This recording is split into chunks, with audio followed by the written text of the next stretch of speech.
What's up, guys? Going Grafton. We are back, and I just want to go and give you a quick notice. If you're anyone in the background, that is Mr. Publix. He is gaming out in the other room, just to kind of let you know. But so anyway, we're back in the canceled critter room, and I don't know if I did this yet or not, but I know for one I haven't done. But I don't know if I said that the owls are uncanceled, and now the gray wolves are canceled again because I don't know. I feel like they're just a little bit too basic, and I did it in my last zoo, and yeah, I feel like I've had enough woodland animals, and the only one that I plan on doing as well is the eagle, which is the final one. And these ones right here just seem a little bit too basic at this point. But so anyway, I do have one more I want to show you, and let's go ahead and do that. And there we go. Let's go ahead and hop on up here. Okay, it's gonna, wasn't expecting that. Anyway, let's go ahead and go down here really fast. There we go, and the final canceled critter is the blue whale, because I'm like 99% sure that these are illegal to have in zoos in real life. And I know this isn't real life, but a blue whale just doesn't really fit the aesthetic of a zoo. Like, the zoo I'm going for, I'm kind of going for like not the biggest animal on the planet, literally. And so yeah, I just wanted to go ahead and just kind of build this right here, just that way everyone knows what it looks like. And yeah, I just didn't think the blue whale would be that much of a match. Anyway, let's go ahead and continue on with the zoo video. I just wanted to go ahead and just give this little disclaimer and all that out. Alright, so as you could probably tell by the title, today we are working on the Hippo exhibit. So anyway, and you might have been like, oh yeah, this area is like pretty much most of the exhibit already done. And yeah, you are right. I was just kind of building like a frame, and I got a little bit too carried away. And this is what happens whenever I get carried away. But luckily I was able to stop myself before I continued on with everything else. But so anyway, let's go ahead and dive on into this. So first off, we're going to have to go ahead, do a lot of changing to the ground. So yeah, I plan on kind of doing podzol, coarse dirt, brown concrete, and some normal dirt as well for that lighter effect.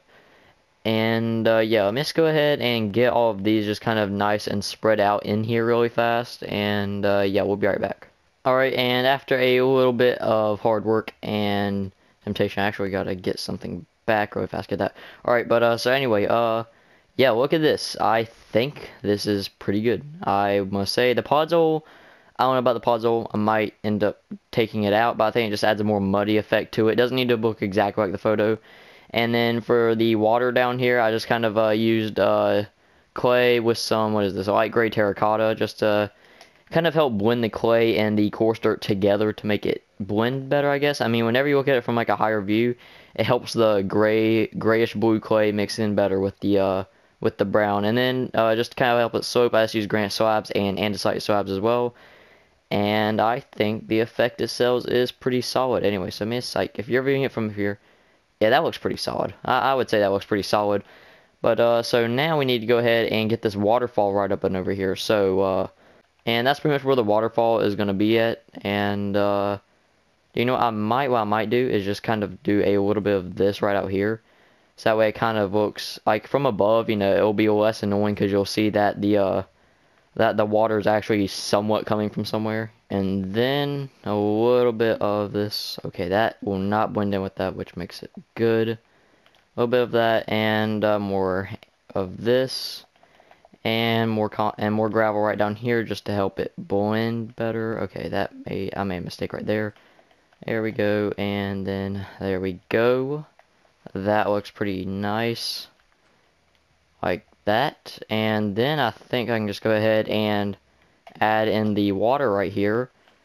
So it's kind of I think I can just fill this back area, and then yep, it should flow out, and just like that. Say that is pretty good. Look at that. We have a tiny little waterfall. It doesn't need to be nothing too special, and it actually somewhat comes out of somewhere. Not much, but makes it just a little bit more realistic.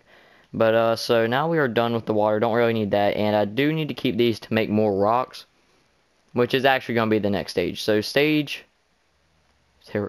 build, terraform, waterfall, stage 4. Yeah, stage 4. No, 5 because of the lake. Stage 5. Build rock. Alright, so this is a hippo exhibit, so I kind of do want a few decent sized rocks. About rocks as big as the rocks in the ostrich exhibit, but, you know, more of a gray variant like those right there.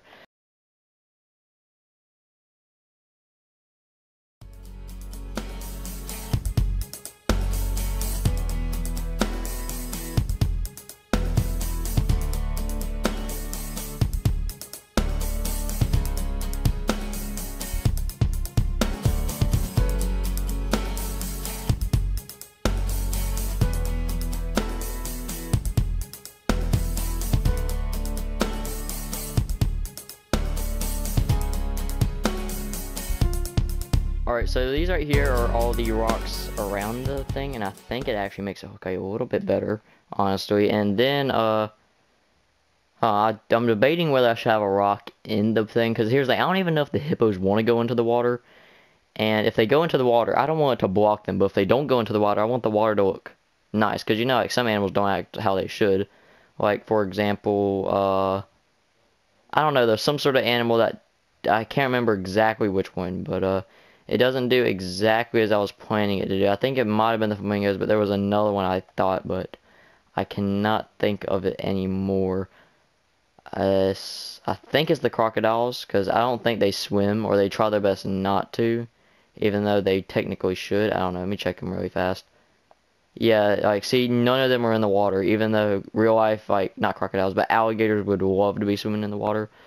I'd say that should be good for the rocks. So, go ahead, clear all these out, and now it's time to move on to the trees. Now, I do have an idea with the trees. I don't know if I want to fully go through with it, but the trees in the photo had like a red flower or something, and I could do that if I had the that one flower in the Caves and Cliffs update, but this right here does not support that version yet, so I kind of got to use the next best thing, which I found out was the acacia trap door, so that way it could go on the top and the bottom, kind of like the leaves did. But if it doesn't look right, I will take it out. But so let's go ahead and add in a few trees. I don't know how many trees exactly, but I'm planning probably at least 3 trees.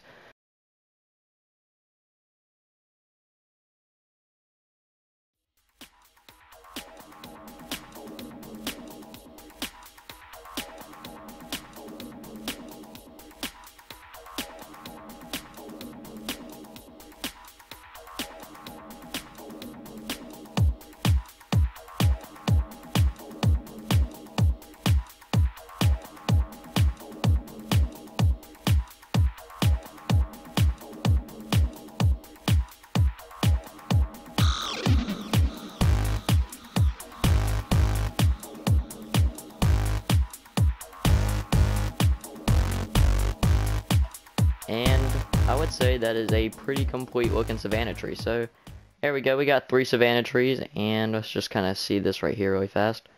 I think that does help a good bit, and I'm just sort of tempted, just to get another tree, but my nerves are telling me not to, because this area is supposed to be more of a oasis, not really oasis, definitely not an oasis, mud hole, I think, that would be a better term to use, mud hole. So then I just want to go ahead and get these trap doors and all that in here, just to kind of look similar to those flowers that was in that tree that was in the video.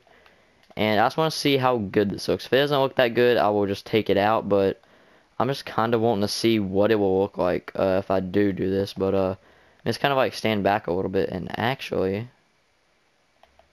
I don't think it looks bad. I don't think it looks completely bad. You got to get that right distance in order for it to like look better. But it definitely does not look complete trash. You know, I'm gonna leave this to the comments. If you guys do like the way these trapdoors are on the Savannah tree, just kind of comment down below. But if you don't, you know, just tell me and I will remove them. I'm only going to take like, if 2 people request that they don't want them there, I will take them off. But if 2 people don't comment that, then they're just gonna have to stay on this tree. And I think it could be a good thing if they stay on, because it makes these trees a little bit more unique than other trees. So that's kind of a good thing. And I do want to add a good bit to each tree, just to, you know, make them each one a little bit more unique and diverse than the other. So about like that should be just fine. And there we go. And to be honest, it doesn't look too bad. I will admit, it's not the best looking thing, but it certainly is not the worst thing I've ever built in a zoo. So, well, yeah, you know, just comment down below whether you like them up there or not, and if 2 people don't like them, I will, you know, tear them down and all that. But, for for right now, I think it is just fine. So, I can go ahead and get rid of all of this. I don't know if I'm gonna need the jungle leaves. But so now I can work on the bushes. I don't plan on even having that many bushes, if anything. Okay, I do not want to use the jungle. Actually, I just want to see how it looks actually before I just judge it instantly.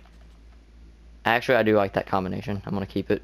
So next up, I just want to go ahead and get some double tall grass because I want to work on a little bit of stuff over here, and that is the patches of like flowers and, well, pretty much I think it's only flowers, but you know, we don't have any flowers that look exactly like that in Minecraft, so we do have to use some just like pretty much double tall grass and mix in lilacs with it, just to kind of give the effect that there's way more lilacs still trying to grow but just not fully grown yet.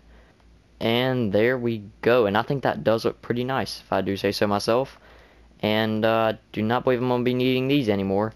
I might get another flower just to kind of put around the edges, but if I do, I don't really know which one. I'm probably going to use a blue orchid or maybe an allium. I think the allium might look a little bit better with the hippos. But now pretty much I just need to get some grass and ferns and all that spread out between you know, all of these pods and all that, and then all I really have to do is just bone meal the grass that's actually here, and then I'll be pretty much done. I think it looks pretty nice. I think this exhibit looks pretty dang good. But you know, it's just like first look at it. Once I get like a better look at it, I'm probably just gonna start changing my mind, thinking that it's ugly.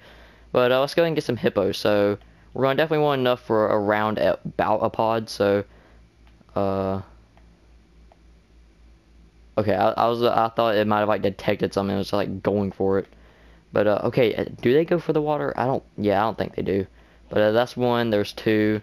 I want at least three. I know I want at least 3 hippos, but I don't know if I want to go for 4 or not. Okay, they do get in the water. They do. They jump around though, which kind of sucks. Let's go for 4. Let's just go for 4. That's like 1 pod of hippos. And there we go. I'd say that is a pretty successful hippo exhibit, if I do say so myself. And yeah, that's it. And make sure, you know, if you don't like the trapdoors, go and comment about that. And so yeah, if you guys did enjoy, please make sure to like and subscribe. And as always, catch you guys next time. Oh, he did a little mouth thing that hippos do in real life. Anyway, yeah, catch you guys next time. Peace out.